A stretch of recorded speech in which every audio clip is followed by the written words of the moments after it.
बिस्मिल्लाहिर्रहमानिर्रहीम। अस्सलाम वालेकुम dear students, mathematics first year chapter number 6 पे हमारी डिस्कशन चल रही है। आज का हमारा लेक्चर डिपेंडेंट और इंडिपेंडेंट इवेंट के हवाले से है। अब आपने इससे पिछले पार्ट में ये देखा कि कंडीशनल प्रोबेबिलिटी क्या होती है।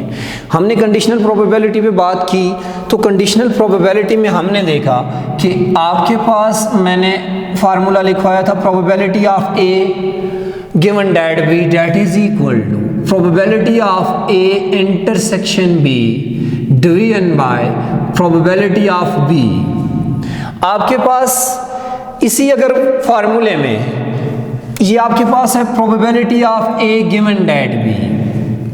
अगर आपके पास ये probability of a given that b equal आ जाए probability of a के, यानी कि आपके पास इस पॉइंट को अगर आप ऑब्जर्व करें, इन दोनों की प्रोबेबिलिटी अगर इक्वल आ रही है, इट्स मीन ये प्रोबेबिलिटी आपके पास जो बी पहले अकर्ड है और ये आप ए की जो मालूम कर रहे हैं, बी ए के ऊपर इफेक्ट नहीं डाल रहा। इस केस में आपके पास हम ये कहते हैं कि ये इंडिपेंडेंट इवेंट है, और अगर आपके पास ये इफेक्ट डाल दें तो वो डिपेंडेंट इवेंट कहलाएंगे। तो बात करते हैं जी डिपेंडेंट इवेंट के ऊपर कि डिपेंडेंट इवेंट क्या होते हैं। Two events are said to be dependent event if the probability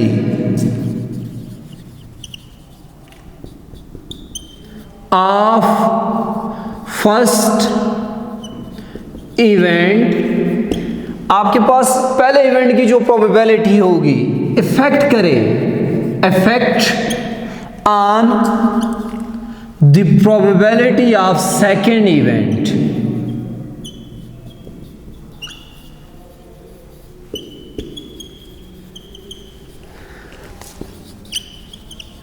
तो आपके पास डिपेंडेंट इवेंट में, यानी आपके पास मैं अगर बात करूं तो probability of A given that B अगर डज नॉट इक्वल आए प्रोबेबिलिटी ऑफ ए के, या probability of B given that A does not equal आए प्रोबेबिलिटी ऑफ बी के, तो ऐसे केस में हम ये कहते हैं कि ये आपके पास ए और बी दोनों डिपेंडेंट इवेंट हैं।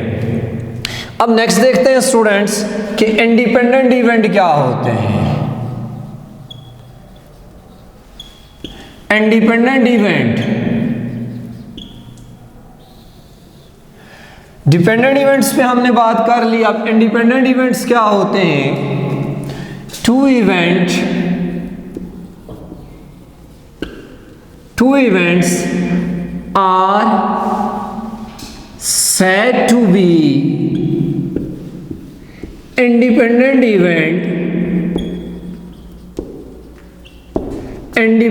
event if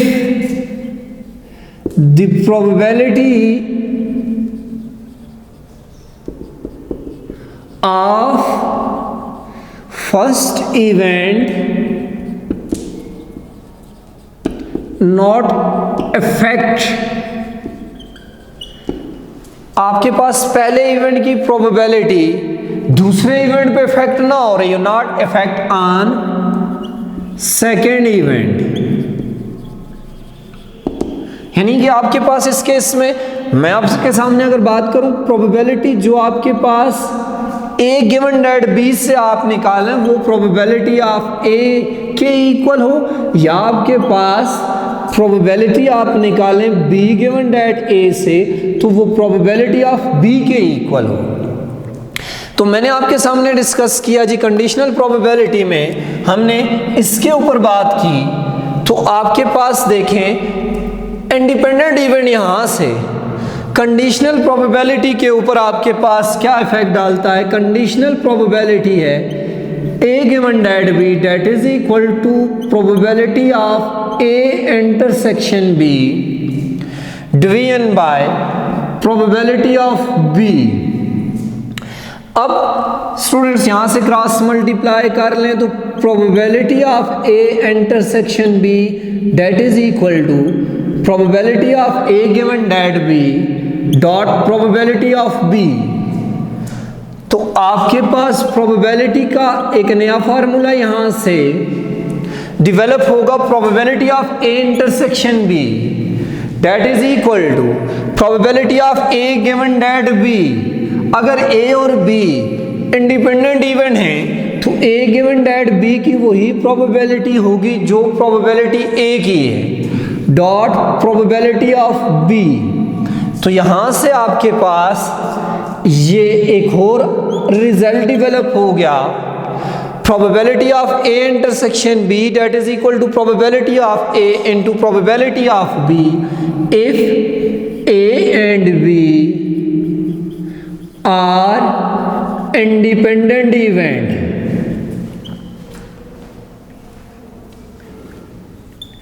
इंडिपेंडेंट इवेंट और ये जो आपके पास लॉ है इज कॉल्ड मल्टीप्लिकेटिव लॉ आपके पास, या मल्टीप्लिकेटिव रूल कहलाता है प्रोबेबिलिटी के अंदर। यानी दो आपके पास इंडिपेंडेंट इवेंट आ जाएं, आपको कहे प्रोबेबिलिटी मालूम करें फर्स्ट एंड सेकंड की, दोनों की प्रोबेबिलिटी की बात कर रहा है तो इंटरसेक्शन का केस यूज किया जाएगा दैट इज इक्वल टू, साथ ही कह दे ए और बी इंडिपेंडेंट है, probability of A dot probability of B.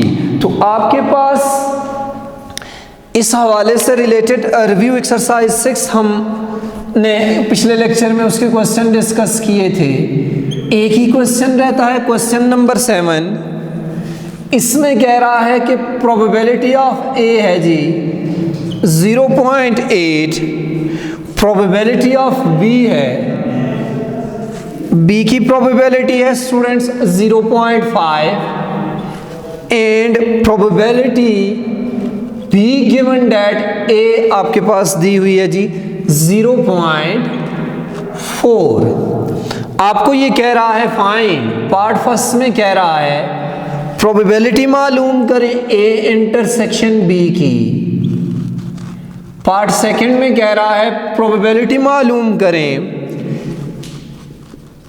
A given that b की, पार्ट थर्ड में कह रहा है प्रोबेबिलिटी मालूम करें ए यूनियन बी की। अब चूंकि आपके पास ये दोनों इंडिपेंडेंट इवेंट आपके पास नहीं आ रहे हैं, यानी आपके पास इंडिपेंडेंट इवेंट आपके पास देखते हैं, तो पार्ट नंबर फर्स्ट को हम डिस्कस करने जा रहे हैं, probability of A intersection B. अब आप अपने प्रॉब्लम को देखें, इसमें आपके पास एक वैल्यू गिवन है probability of B given that a, probability of a और प्रोबेबिलिटी ऑफ बी की वैल्यू गिवन है। तो probability of A intersection b, अगर मैं प्रोबेबिलिटी कंडीशनल प्रोबेबिलिटी के फार्मूले को देखूं तो इसको मैंने यहाँ पे डेवलप किया आपके सामने, probability of A intersection B that is equal to probability of A given that b dot probability of B. तो आपके पास यहाँ देखें मुझे वैल्यू गिवन है probability of B given that a की, बी गिवन दैट ए की dot आपके पास कंडीशनल प्रोबेबिलिटी के मुताबिक यहाँ क्या आ जाएगा probability of a. So probability of A intersection B that is equal to b given that a की प्रोबेबिलिटी 0.4 है और आपके पास प्रोबेबिलिटी ऑफ ए 0.8 है। So probability of A intersection B that is equal to 0.32। आपस में आप मल्टीप्लाई करेंगे तो ये पहले पार्ट की प्रोबेबिलिटी डेवलप होके आ जाएगी। अगले पार्ट में देखें बेटा, तो आपके पास पार्ट सेकंड जो है उसमें कह रहा है प्रोबेबिलिटी मालूम करें a given dot b, a given that b की। तो आपके पास देखें प्रोबेबिलिटी का कंडीशनल का फार्मूला यूज कर लेते हैं, probability A given B that is equal to probability of A intersection B division by probability of B. अब आपके पास ए इंटरसेक्शन बी, आपने ये वैल्यू निकाली हुई है, प्रोबेबिलिटी ऑफ बी ये भी आपके पास गिवन है, तो probability of event A given B that will be equal to probability of A intersection B 0.3 आ रही है एंड प्रोबेबिलिटी आपके पास बी की 0.5 आ रही है। अब आपके पास आप इनको सॉल्व करेंगे तो बेटा प्रोबेबिलिटी आ जाएगी ए गिवन बी की 0.64। नेक्स्ट आप पार्ट थर्ड पे बात करते हैं। पार्ट थर्ड में देखें, हमने प्रोबेबिलिटी मालूम करनी है ए यूनियन बी की। फाइनली पार्ट थर्ड पे आ जाएं, probability of A union B, तो स्टूडेंट्स आपके पास ए और बी इंडिपेंडेंट नहीं है, तो probability of A plus probability of B minus probability of A intersection B, तो आपके पास यानी म्यूचुअली एक्सक्लूसिव भी नहीं है, तो हम ये ला यूज करेंगे, तो प्रोबेबिलिटी आ जाएगी स्टूडेंट्स ए यूनियन बी की that is equal to probability of A 0.8, probability of b 0.5 minus probability of A given a intersection b की आपके पास है 0.32।